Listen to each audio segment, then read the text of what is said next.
Alright, so there's a lot of things transpiring right now that is going to create a real dependence on the establishment, on the system, on the government, on whatever you want to refer to it as, the cabal, whatever. And it's been happening slowly over the course of quite some time. I mean, you can see that quite distinctly in the welfare system and government assistance, how it creates dependence. You are dependent on the system. Therefore, you have to do what they tell you to do, or you get cut off. And this is really insidious in its nature, right? Because it's wrapped up in the cloak of helping you. We're here to help you get through this rough transition in your life. But you don't really ever transition out, right? Because you get a better job, or you get a job. Your benefits get cut, right? Man, why should I make more money if I'm just going to lose my benefits? So if you have, let's say, $500 worth of food stamps a month, is it really worth it for you to make an extra $100 a week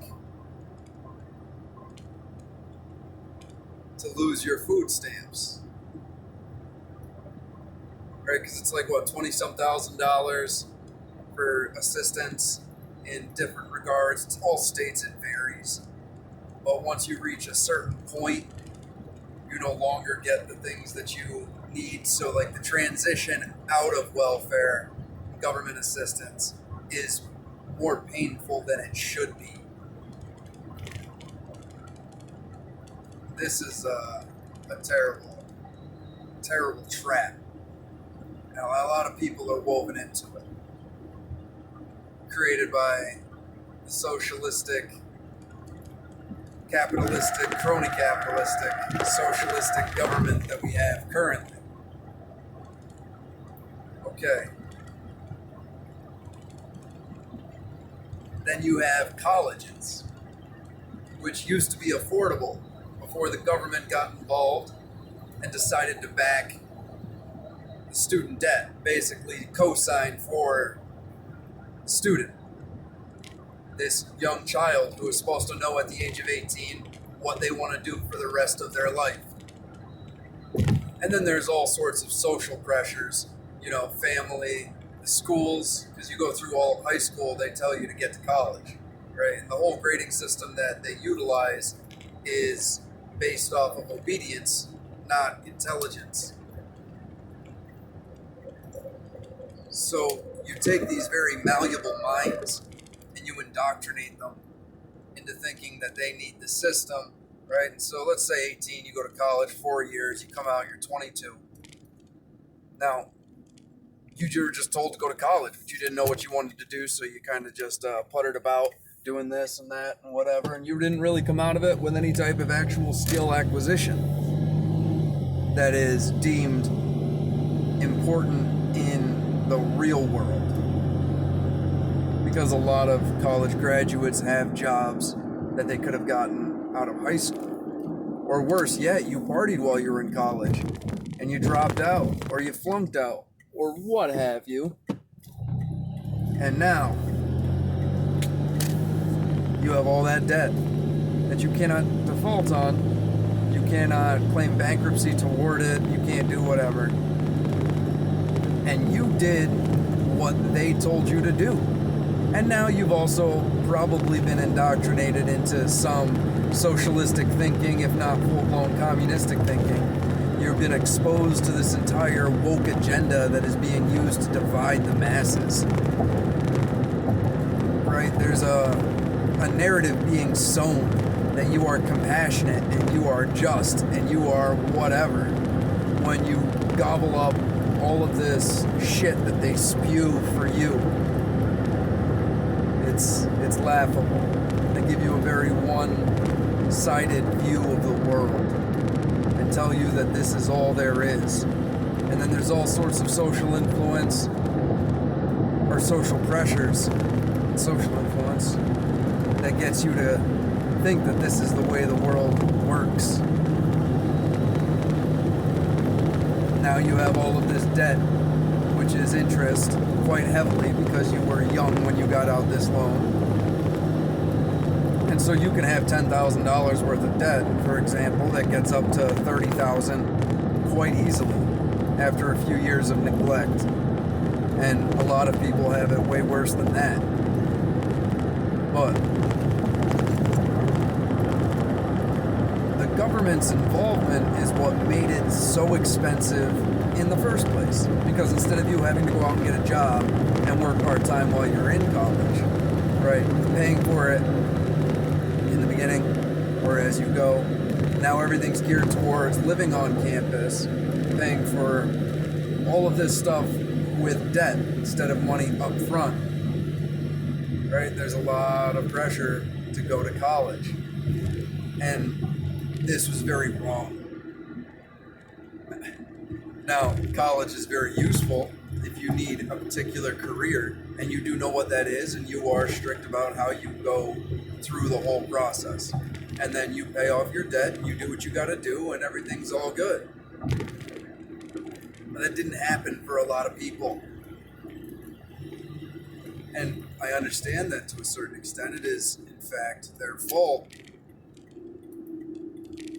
But nevertheless, shouldn't there be some accountability for the individuals who pushed them in this direction? The young, malleable minds that they were, and probably still are, because they have no grip on what reality is.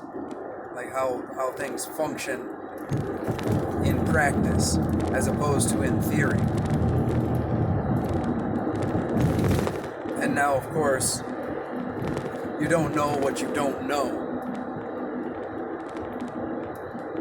And that is particularly horrifying when you add it to the vigor of youth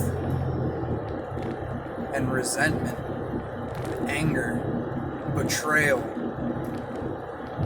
But it isn't the individuals or the ideology that encouraged it in the first place that they're angry at. In fact, that is the ideology that they are adapting. They are adopting.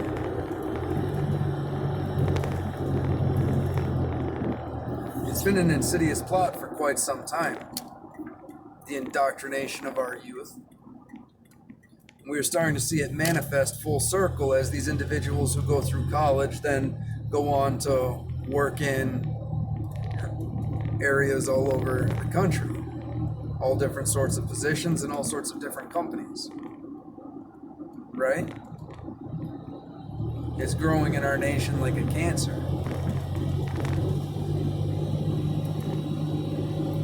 But it's government involvement that fucked them in the first place. And now it's the same people who want more government involvement. Does that seem a little bit ironic to you? It does to me. It seems like most people aren't seeing the joke, because it is hilarious. You've been duped. You're being played for fools. And you vehemently attack anyone who opposes your brainwashing. That's put you in this highly emotional state. That's made you so angry. That's impoverished you and stole your time, stole your energy, it stole your youth. You weren't acquiring skills. You're being indoctrinated. And that is really sad. Lawyers, they're taught to win. Now, these people could be successful. Don't get it twisted. Not everybody was squandered in poverty. There's plenty of people who are brainwashed that are successful.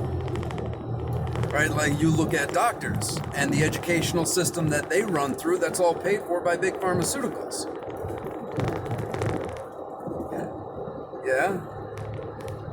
Look at all of these individuals that want to get into the movie business. They want to do Hollywood. They want to work for Netflix. They want to do any of these other things. They have to adopt a woke ideology because of all of these woke companies.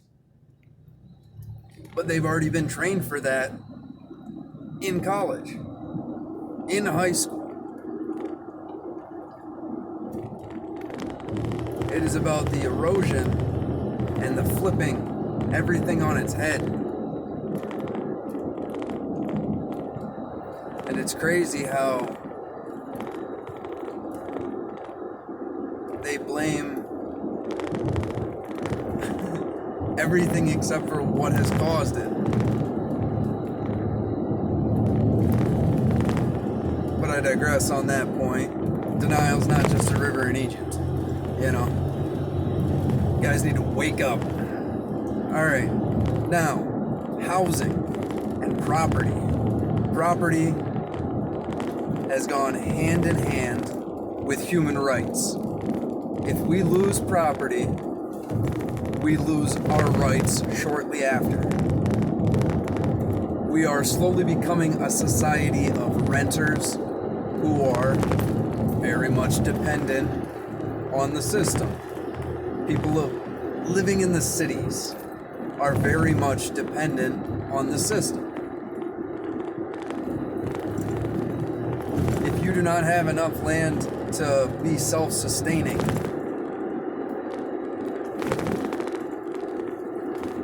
you don't have anything to bargain with.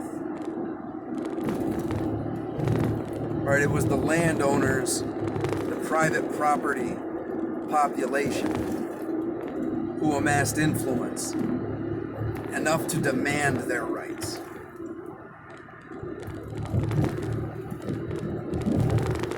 But it's not about having a free population. It's not about liberty. It's not about all this. It is about the Great Reset. And that's why they keep on collapsing the housing. They keep on pumping it up and throwing out loans and then crashing it down. Bubbles and... you gotta love it. Because people feed into the exact same lie. They're told that they have to buy a house. And it should be this or that or whatever. They don't think about buying property. Or they want their house all done. Or they don't look at comparisons. They just see it and they like it and they want it. Much like the college, you know, I just want the college experience. Go out, it's this, and I'm a student. Right, I'm a homeowner. Is this house an asset? If you can get money loaned to you, is this the best way to go about it? Now, I'm all for people owning their homes. I'm all for people owning property, obviously. But it doesn't necessarily have to be a house. It could be property that you run a business on. You have a way that you contribute to society, right? Because there's good debt and there's bad debt. Like credit card debt, car payments, mortgages, depending, are bad debt. Right? Because you're basically just banking on the fact that the house that you buy today is going to be more valuable years down the road. And you can spruce it up a little bit, you can do whatever. You can add value to property, but that means that you're not buying a top price. You're not buying something that's brand new and all refinished and fancy and this, that, and the third. You've budgeted appropriately, you know what you can afford, and you've looked at different contingencies. Be smart with this because it's also a trap. Right? Like, there's a whole game being played, and if you don't understand the rules to it, how are you ever gonna win? You know? So there are properties that are bad buys. There are a lot of people right now that are probably going to lose their homes, right? The moratorium is up. A third of mortgages are underwater, or they're not paying. They might not be, the property might not be underwater. Right? All the maritime analogies.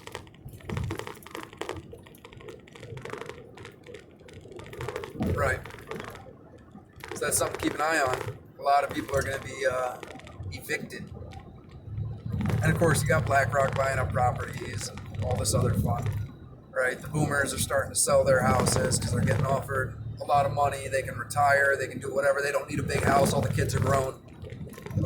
So, who is going to end up owning all of the places where we live?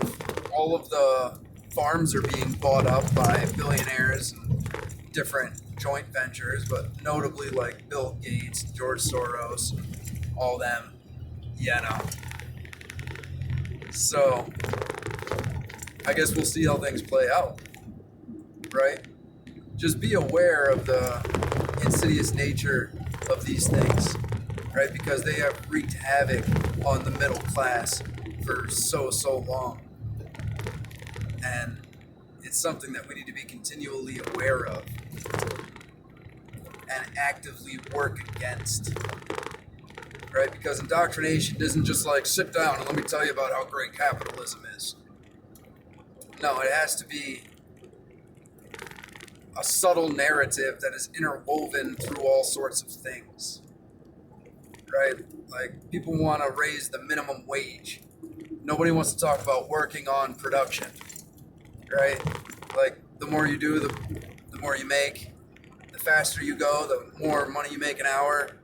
Like, why don't we talk about making more jobs, production-based jobs? So, your hard work, your skill, you getting better at your craft feeds into that. Right? You decide how much money you make.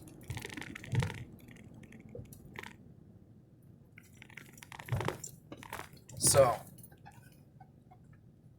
it's just food for thought.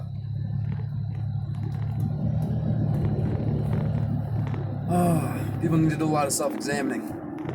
Figure out whether or not the property that they wish to possess or the property that they already have was a good investment. Whether or not they can do something to acquire different property just to secure themselves. Wouldn't be a bad idea at this point. Also, if you went through a whole bunch of college indoctrination and you're angry at the system for your debt and just the overall waste of time that you experience for a hefty portion of your life, buying into the narrative that's been presented, and why wouldn't you, right? Just do some self-examining and understand that the socialist system is what created this problem, right? The very type of system that a lot of people who have been taken full advantage of by it are promoting. It's a sad state of affairs indeed. Well, we have more in common with each other than those that want us to fight. Remember this always, no matter your nation or station. Best of luck.